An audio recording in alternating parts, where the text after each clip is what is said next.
first professional gigs was actually playing in a reggae band, and I was the only white kid from Alaska. Everybody else was from the islands, so it was a lot like jumping into the deep end of the Caribbean pool.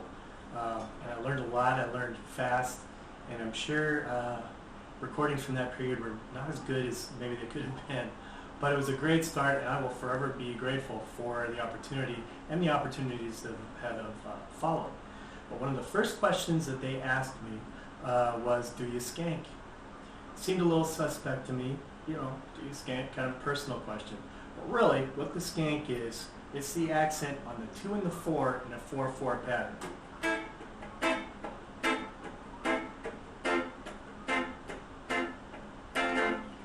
So it's not quite as risque as it sounds. So what I've done here today is assembled a pattern in the key of A that kind of walks us through the different ways that we can approach the skank, because while the clinical term is that we would accent the 2 and the 4, really reggae is a lot like the blues. It is almost a way of life, and I'm not going to claim to be a proponent of true reggae in its purest form, but having played it for the better part of 20 years in various kinds of situations, it has had a huge impact on what I do, how I do it, and it's actually spilled over into the other kinds of music that I play. And I guess the point that I'm making is it's not just hitting the 2 and the 4, it's how you hit it. It's pulling the beat back, it's pushing it, depending on the situation that you're in. And 99% of the time, that will have a lot of bearing on the rhythm section that you're playing with. How the drummer and the bass player interact will absolutely dictate what you should be doing as a guitar player and how you need to grab that skank. So we're going to start with the pattern here in the key of A again. It's just going to walk us through a basic pattern. You're going to see that my quote-unquote bass player in my computer here is a pretty busy guy. So I'm actually going to lay back a little bit and give him some space to really do his thing. I'm probably going to play right on the beat and not really push or pull the skank any more than I really need to. I'm also going to use a little brighter tone since he's kind of taking up a lot of space.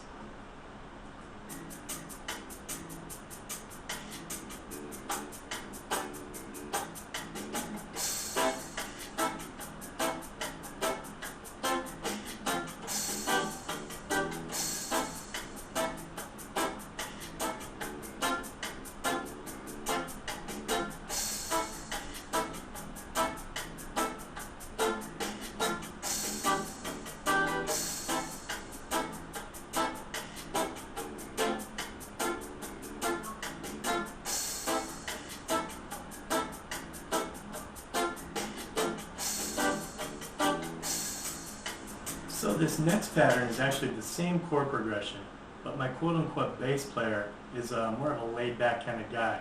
Gives me actually a little more room to grab that skank, pull it back a little bit, cause my end of the spectrum to kind of drag, which will actually propel the song forward. So it's just it's a slightly different feel, but it has a dramatic impact on the song. I'm going to use a little thicker tone, which is going to cause things to drag a little bit.